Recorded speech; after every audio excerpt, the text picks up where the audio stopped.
ইসলাম শিখিয়েছে শেষ নিঃশ্বাস পর্যন্ত তোমাকে লড়ে যেতে হবে। এই পৃথিবীতে কেউ কাউকে জায়গা করে দেয় না, জায়গা করে নিতে হবে।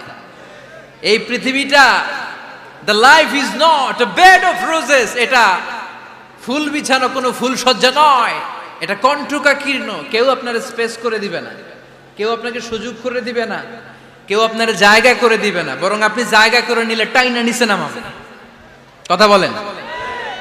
এজন্য কখনো অলসতাকে স্থান দেয়া যাবে। রসুল বাত্তালি দুক্কানু শয়তান, অলস মস্তিষ্ক শয়তানের আড্ডা। অলস যদি কেউ থাকে এটাতে টেনে বেঁধে কাজে নামাবেন, পারা যাবে? আল্লাহ তাআলা ততক্ষণ পর্যন্ত কোন জাতির ভাগ্যের চাকার পরিবর্তন করে না যতক্ষণ পর্যন্ত ওই জাতি নিজে নিজের ভাগ্যের চাকার পরিবর্তন করতে না চায়। চিল্লা এখন ঠিক কিনা? আমরা আজকে অলসতাকে নো বলে যাবো এই মাহফিল থেকে। অলসতাকে আমরা কি বলবো? আওয়াজ করে বলতে হবে। অলসতাকে কি বলবো আমরা? মুমিনের জীবনে কোনো অলসতা নাই। যখন আমরা এই সিদ্ধান্তে আসতে পারবো যে আমরা অলস সময় কাটাবো না, আমরা আমাদের এই সময়গুলোকে প্রোডাক্টিভ ওয়েতে কাজে লাগাবো, কোনো না কোনো কাজের সাথে জড়িত হব। Never under estimate any job, whether it's big or small, বড় হোক বা ছোট হোক, কোনো কাজকে আমরা ছোট করে দেখবো না। যে কোনো কাজ করো না ভাই, যে কোনো কাজ করো তা যেন হয় সবার চেয়ে সবচেয়ে সুন্দর। আমাদের অবসর সময়গুলোকে কাজে লাগানোর দরকার আছে না নাই? আমরা নিজেদেরকে কর্মঠ করে, কর্মজীবী হিসেবে, শ্রমজীবী হিসেবে নিজেদেরকে প্রতিষ্ঠিত করতে চাই। রাজি আছে মুসলমান? লক্ষ্মীপুরের যুবক ছেলেরা আওয়াজ করে বলো, পারা যাবে? লজ্জা কিসে? লজ্জা কিসে? অনেকে টাঙ্কি মারে, এদিক সেদিক ঘুরে আর বলে আমার আব্বা চেয়ারম্যান। আরে তোর আব্বা চেয়ারম্যান, তুই কি? কয় আমার আব্বা MP, member of the parliament. আরে তোর বাবা এমপি, এটা তো তার গৌরব, তোর কি আছে সেটা বল। এজন্য নিজের পায়ে দাঁড়াবো। অলসতার সাথে আমাদের কোনো সম্পর্ক। আজকের এই মাহফিল থেকে আমরা অলসতা, অকর্মণ্যতাকে নো বলে দিলাম। অলসতাকে আমরা কি বললাম? আরো জোরে বলতে হবে। অলসতাকে কি বলবো? আর সব সময় কর্মঠ থাকবো, এনার্জেটিক থাকবো, নিজের পায়ে দাঁড়াবো, আইডিয়া জেনারেট করব, এন্টারপ্রেনার হওয়ার চেষ্টা করব, নতুন নতুন উদ্যোক্তা হওয়ার মাধ্যমে আমরা আমাদের নিজেদের ভাগ্য পরিবর্তনের চেষ্টা করব। কারণ আল্লাহ বলেছেন, ইন্নাল্লাহা লা ইউগাইয়িরু মা বিকাওমিন হাত্তা ইউগাইয়িরু মা বিআনফুসিহিম। আল্লাহ তাআলা ততক্ষণ পর্যন্ত কোনো জাতির ভাগ্যের চাকার পরিবর্তন করে না যতক্ষণ পর্যন্ত ওই জাতি নিজে নিজের ভাগ্যের চাকার পরিবর্তন করতে না চায়। চিল্লা এখন ঠিক কিনা? লাকাদ খালাকনা, একটা বাবার স্পার্মের মধ্যে 2 কোটি যদি শুক্রাণু না থেকে সেখান থেকে সন্তান হয় না। তার মানে এই 2 কোটি শুক্রাণুর মধ্য থেকে আপনি একজন সফল মানুষ, যিনি বাকি 2 কোটির মধ্য থেকে সব শুক্রাণুগুলোকে হারিয়ে আপনি সফল হতে পেরেছেন। সেখান থেকে দুনিয়ার বুকে আপনি যখন এসেছেন, আপনাকে সংগ্রাম করে আসতে হয়েছে। যারা সিজারের মাধ্যমে পৃথিবীতে আসে তাদের এই সংগ্রামটা থাকে না, কিন্তু যারা নর্মাল প্রসেসে পৃথিবীতে আসে তাদের প্রচন্ড সংগ্রাম করে, প্রচন্ড চাপা খেয়ে পৃথিবীতে আসতে হয়। ঠিক কিনা? কারণ আমাদের সাইজ ছিল অনেক বড়। আমাদের মায়ের যে অঙ্গটা দিয়ে আমরা পৃথিবীতে আসব, ওই জায়গাটা ছিল খুবই সরু। আমাকে সংগ্রাম করে, আমাকে যুদ্ধ করে, আমার নিজের অস্তিত্বের প্রমাণ দিয়ে চিৎকার মেরে এই পৃথিবীতে আসতে হয়েছে। চিল্লায় বলো ঠিক কিনা? এজন্য এই পৃথিবীর বুকে আমরা যতদিন থাকবো সংগ্রাম করে বাঁচতে হবে। ঠিক কিনা? পরিশ্রমে লজ্জা আছে? লজ্জা কিসে? মনে থাকবে লক্ষ্মীপুরের ছেলেরা, যে আয়াত দিয়ে শুরু করেছি সে আয়াত দিয়ে শেষ করছি। যখন সালাতের সময় হয় মসজিদে যাব, আর সালাত যখন শেষ হয় তখন মসজিদের বাইরে আমরা কাজে নেমে পড়বো। রাজি আছি তো? ফাইদা কুদিয়াতিস সালাতু ফান্তাশিরু ফিল আরদি ওয়াবতাগু মিন ফাদলিল্লাহ ওয়া যিকুরুল্লাহা কাসীরান লাআল্লাকুম তুফলিহুন। যখন তোমাদের সালাত শেষ হয়ে যায় তখন তোমরা কর্মস্থলে ছড়িয়ে পড়ো। আল্লাহ শিক্ষা দিয়েছে, যেই পরিস্থিতিতে থাকো না কেন তোমাকে শ্রম ব্যয় করে, কষ্ট করে তোমার উপার্জন করতে হবে, রিজিকের বন্দোবস্ত করতে হবে। চিল্লায় বলেন ঠিক কিনা? ইসলাম আমাদেরকে এটাই শিখিয়েছে, কাজে লজ্জা নাই। আবার বিশ্বনবী বললেন, ইন খামাতিস সাআ ওয়া ফি ইয়াদি আহাদিকুম ফাসিলাতুন, তোমাদের কারো হাতে যদি একটা চারা বীজ থাকে, সে যদি দেখে কিয়ামত হতে শুরু করেছে, ফাইন ইসতাতাআ আন ইয়াগরিসাহা ক্বাবলা আন তাকুমাস সাআ ফালইয়াগরিসহা। কারো হাতে একটা চারা বীজ, নিয়ত করেছে চারা বীজটা রোপণ করবে। ইন দ্য মিন টাইম দেখলো কিয়ামত হতে শুরু করেছে। বিশ্বনবী বললেন, যদি তোমার সুযোগ থাকে কিয়ামত হওয়ার আগে চারা বীজটা রোপণ করে দাও। কথা বুঝতে পেরেছেন? আপনার হাতে একটা চারা বীজ, আপনি প্ল্যান করেছেন এই চারা বীজটা রোপণ করবেন। ইন দ্য মিন টাইম দেখলেন কি হওয়া শুরু হয়েছে? ইযা জুলজিলাতিল আরদু জিলজালাহা, দ্য বিগেস্ট আর্থকোয়েক, ভূমিকম্প শুরু হয়েছে, কিয়ামত হয়ে যাবে। বিশ্বনবী বললেন, কিয়ামত হইতেছে ওদিকে, আর তোমার হাতে যদি চারা বীজ থাকে দেরি করো না, কিয়ামত তোমার কাছ পর্যন্ত আসার আগে সুযোগ পেলে চারা বীজটা রোপণ করে দাও। সালাত শেষ, কাজে ঝাঁপিয়ে পড়ো, আদেশটা কার? তাহলে ইসলামে ইবাদতের অ্যাটিটিউডটা বুঝতে পারছেন? কাজের সময় কাজ, নামাজের সময়, আওয়াজ করে বলেন, কাজের সময়, নামাজের সময়। সুন্দর হয়েছে না বিষয়টা? ফাইদা কুদিয়াতিস সালাতু ফান্তাশিরু ফিল আরদ, যখন তোমাদের সালাত শেষ তখন জমিনে ছড়িয়ে পড়ো। জমিনটাকে আল্লাহ আমাদের জন্য উর্বর বানিয়েছেন। জমিনে বীজ রোপণ করে দিলেই এখানে ফসলের ব্যবস্থা করে দেয় কে? ওয়াল্লাযী জাআলা লাকুমুল আরদা যালুলান ফামশু ফি মানাকিবিহা ওয়া কুলু মির রিজকি ওয়া ইলাইহিন নুশুর। তিনি তো এমন সত্তা যিনি তোমাদের জন্য জমিনটারে ফ্ল্যাট বানিয়ে দিয়েছেন, সমতল বানিয়ে দিয়েছেন। এই জমিনের অলিতে গলিতে, বনে বাদারে, রাস্তায়, সাগরে, পাতালে, পাহাড়ে, বিভিন্ন জায়গায় তোমরা ঘুরে বেড়াও, সেখানে যে আমি আল্লাহর রিজিক তালাশ করো। সুবহানাল্লাহ। এই জমিনটাকে আল্লাহ সাহালাতুল মাসালেক, চলার জন্য সহজ বানিয়ে দিয়েছেন, ফ্ল্যাট, উঁচু নিচু নাই। এই যে লক্ষ্মীপুরের আজকে এই যে প্যান্ডেলের এইখানে উঁচু নিচু আছে, আজকে এইখানে যদি উঁচু হতো ওইখানে নিচু হতো, আমরা ঠিক মতো দেখতে পারতেন? বিমান থেকে এটা খুব সুন্দর দেখা যায়, জমিনটা খুব ফ্ল্যাট দেখা যায়, সমতল। এই সমতল হওয়ার কারণে এখানে চাষাবাদের সুযোগ সুবিধা করে দিয়েছে কে? তাহলে বোঝা গেল এই জমিনটা সমতল এবং উর্বর, ভেরি ফার্টাইল ল্যান্ড। আমাদের সালাত শেষ আমরা কাজে চলে যাব, আবার আজান হলে মসজিদে ঢুকে যাব। এটাই হচ্ছে ইসলামের নিয়ম। সাইয়েদনা ওমর ফারুক যখন মসজিদে নববীর ইমাম, তিনি ইয়ামান দেশের কিছু লোকদের সাথে সাক্ষাৎ করলেন। কোন দেশের? ইয়ামান, যুদ্ধ বিধ্বস্ত একটা দেশ এখন। প্রাচীন নগরী হাদ্রামাউত বা আলাবাক, এই ইয়ামান দেশের কিছু লোকের সাথে তিনি সাক্ষাৎ করলেন। তারা গোল হয়ে বসে থাকে, নামাজের পরে যায় না, বসে বসে সুবহানাল্লাহ পড়ে, আলহামদুলিল্লাহ পড়ে জিকির করে। ওমরে ফারুক ভাবলেন, দেখি পরের ওয়াক্তে কি হয়। উনি আসরের নামাজে ইমামতি করতে আসলেন, এসে দেখলেন ইয়ামানের লোকেরা মসজিদের বারান্দায় আশেপাশে বসে আছে, সবাই যায়, এরা যায় না। মাগরিবের সালাতে উনি ইমামতি করতে আসলেন, ওমরে ফারুক নামাজ শেষ করে দেখলেন সবাই চলে যায়, কিন্তু ইয়ামানের লোকগুলো যায় না। এশার সালাত পর্যন্ত তিনি ওয়েট করলেন। এশার নামাজ পড়ে চলে যাওয়ার সময় ওমরে ফারুক দেখলেন সবাই নামাজ পড়ে কাজে চলে যায়, কিন্তু ইয়ামান দেশের লোকগুলো যায় না। ওমরে ফারুক বললেন, মা বালুকুম মা খাতবুকুম, ঘটনা কি? কি হয়েছে তোমাদের? সবাই নামাজ পড়ে চলে যায়, কাজে যায়, তোমরা যাও না কেন? এখানে কি করো? ইয়ামানিরা বলতে শুরু করলো, নাহনু আল মুতাওয়াক্কিলুনা আলাল্লাহ, আমরা এখানে আল্লাহর উপর তাওয়াক্কুল করে বসে আছি। ওমরে ফারুক অবাক হলেন, আনতুম আল মুতাওয়াক্কিলুনা ফিল্লাহ, তোমরা আল্লাহর উপর তাওয়াক্কুল করে বসে আছো? তো এই যে সারাটা দিন ঘাপটি মেরে এখানে বসে থাকলে তোমাদের খাবার আসে কোত্থেকে? উপার্জন হয় কি করে? ইনকাম আসে কোত্থেকে? রুজি রুটি হয় কোত্থেকে? ইয়ামানি লোকগুলো বলল, আমরা এখানে বসে বসে জিকির করি, তেলাওয়াত করি, বুজুর্গের মতো বসে থাকি। আমাদের বুজুর্গিয়া জিকির দেখে আশেপাশের লোকেরা এসে আমাদেরকে খাবার দিয়ে যায়। ওমরে ফারুক বললেন, সর্বনাশ, তাইলে তো তোমরা আল মুতাওয়াক্কিলুনা ফিল্লাহ নও, তোমরা হচ্ছে আল মুতাওয়াক্কিলুনা আলা বা'দিকুম বা'দা, একে অপরের উপর নির্ভরশীল। যারা প্লেটে করে খাবার নিয়ে আসে তোমরা তাদের উপর তাওয়াক্কুল করছো, কারণ তারা যদি প্লেট ভরে খাবার নিয়ে আসে তোমাদের পেটে কোনো দানা পানি পড়বে না। তোমরা আল্লাহর উল্লাহ নও, তোমাদের সাধ্যের সবটুকু করার পরে তারপরে তোমরা তাওয়াক্কুল করবে। কি সুন্দর ইসলাম! এক সাহাবী বললেন, ইয়া রাসূলুল্লাহ, আমি ওটে চড়ে এসেছি, তো আপনি তো আমাদেরকে তাওয়াক্কুলের ওয়াজ করেছেন, আমি ওটের রশিটা গাছের মধ্যে না বেঁধে যদি শুয়ে থাকে আল্লাহর উপর তাওয়াক্কুল করি, ওটটা থাকবে না? বিশ্বনবী বললেন, না, তোমার ওট থাকবে না। আগে রশি দিয়ে ওটটা বাঁধো, ইআকিলহা সুম্মা তাওয়াক্কাল আলাল্লাহ।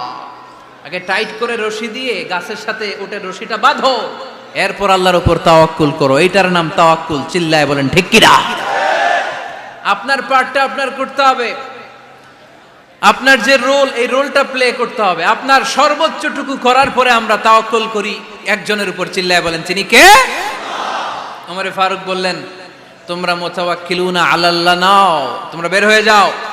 খবরদার এরপরে কোনো দিন তোমাদেরকে যেন এই মসজিদের মধ্যে ঘাপটি মেরে গোল হয়ে বসে থাকতে না দেখা যায়। কারণ ফাইদা কুদিয়াতিস সালাতু ফান্তাশিরু ফিল আরদ ওয়াবতাগু মিন ফাদলিল্লাহ। ইসলামের বিধান হচ্ছে যখন নামাজ শেষ মসজিদে বসে থাকা যাবে। চিল্লায় বলেন বসে থাকা যাবে? যাবে না। সর্বোচ্চটুকু করে তারপরে আপনাকে বের হয়ে যেতে হবে।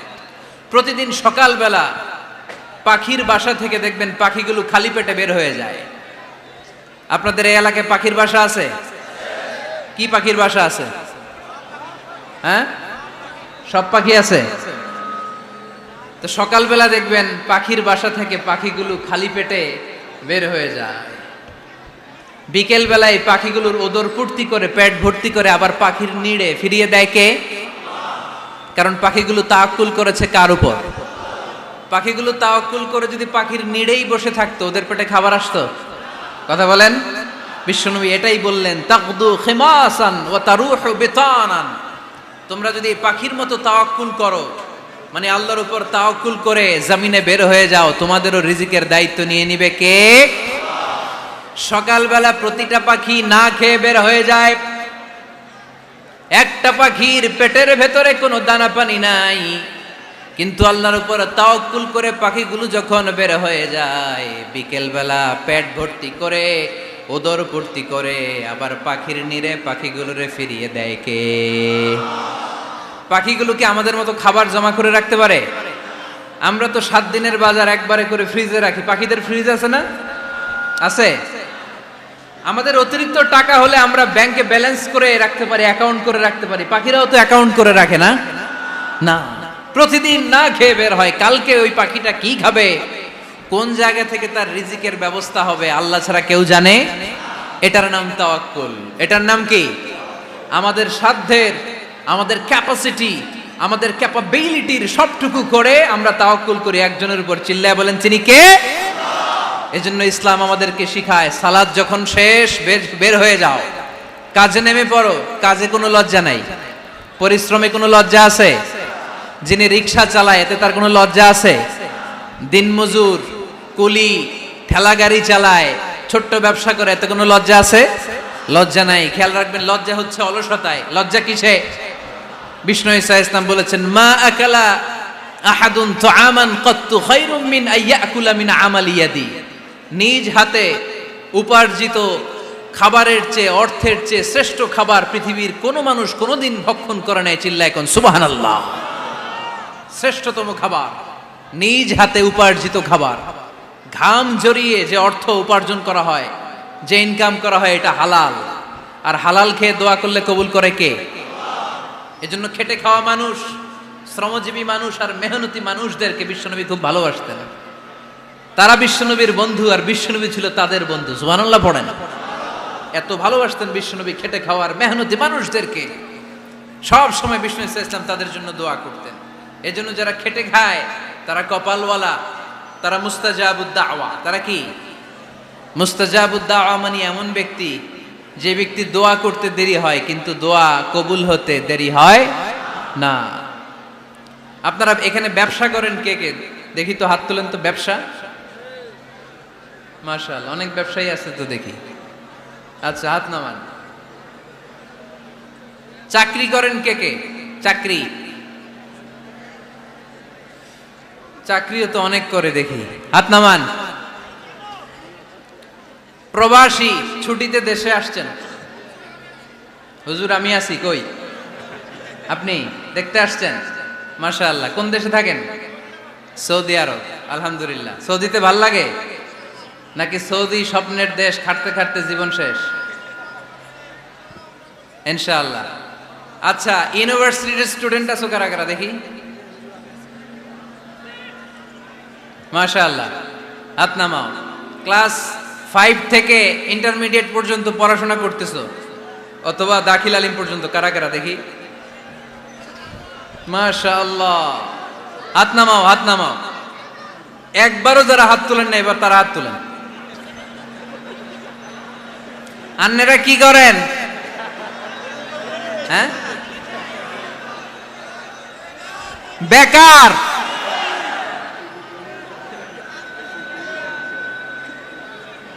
বাংলাদেশে চাকরির বাজার খুব মন্দা, ঠিক কিনা? বাংলাদেশ ইন্ডিয়াতে চাকরি পেতে অনেক কষ্ট। সামান্য একটা পদের জন্য যেখানে চেয়েছে ক্লাস 8 পাস, এখানে ডবল মাস্টার ডিগ্রি অ্যাপ্লাই করছে কয়েক লক্ষ। এজন্য আমাদেরকে উদ্যোক্তা হতে হবে। You have to be the entrepreneur.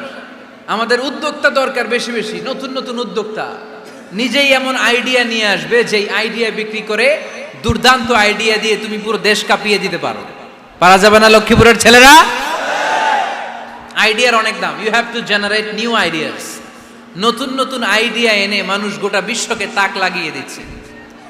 এই যে গত কয়েক বছর আগে কারের একটা রাইড চালু হয়েছে, নাম হয়েছে উবার। কি নাম? ঢাকায় যারা চলাফেরা করেন তারা হয়তো চড়েছেন। উবারের নাম শুনছেন না? এই উবার কোম্পানি কি করে জানেন?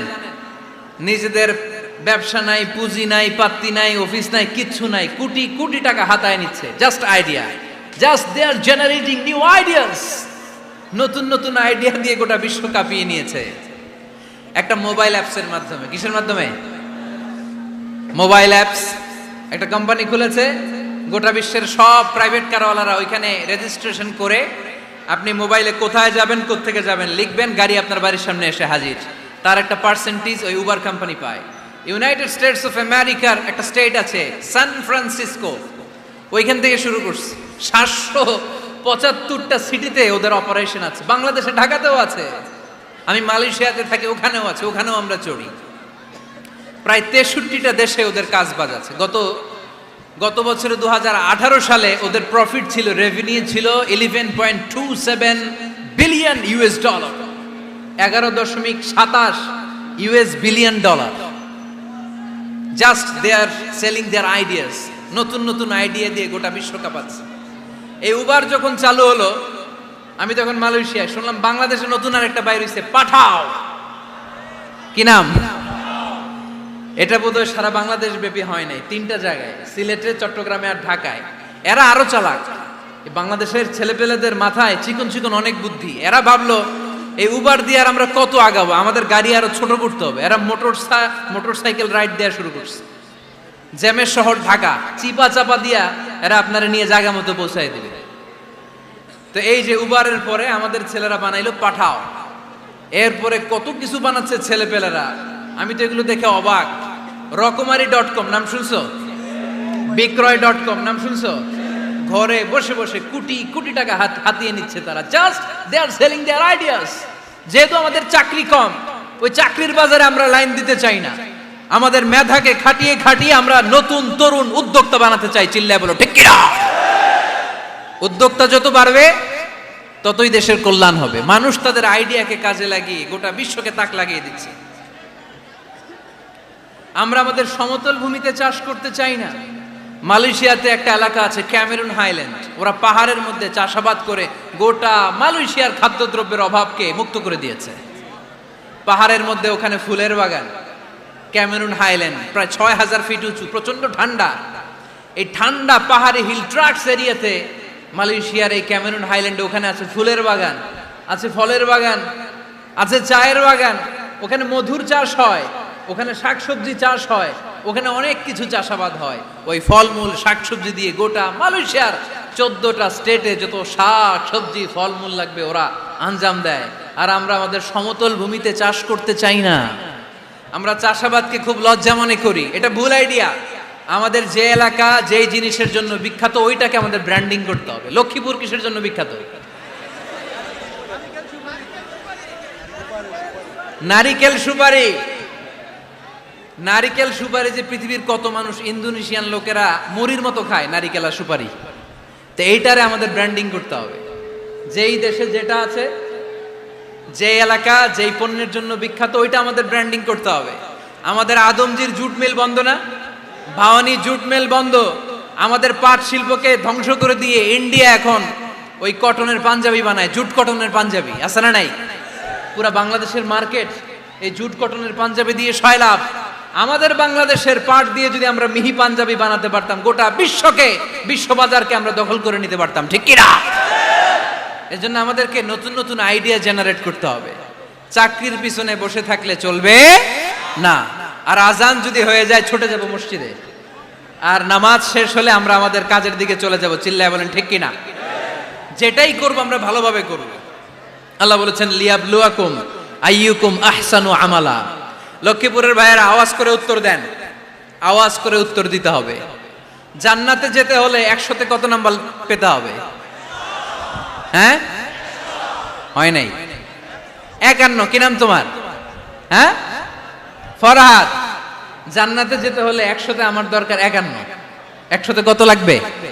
ফাআম্মা মান সাকুলাত মাওয়াজিনুহু ফাহুয়া ফি আইশাতির রাদিয়া।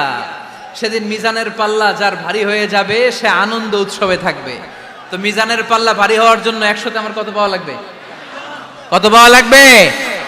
51 পেলেই হয়ে যাবে। এজন্য আল্লাহ বলছেন লিয়াবলুয়াকুম আইয়ুকুম আহসানু আমালা। যেটাই করবে ভালোভাবে করবে।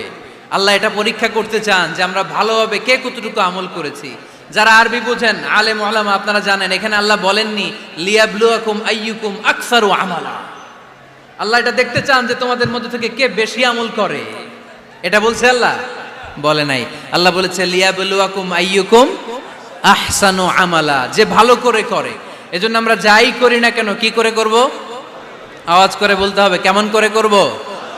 যে কোনো কাজ করো না ভাই, যে কোনো কাজ করো তা যেন হয় সবার চেয়ে সবচেয়ে সুন্দর।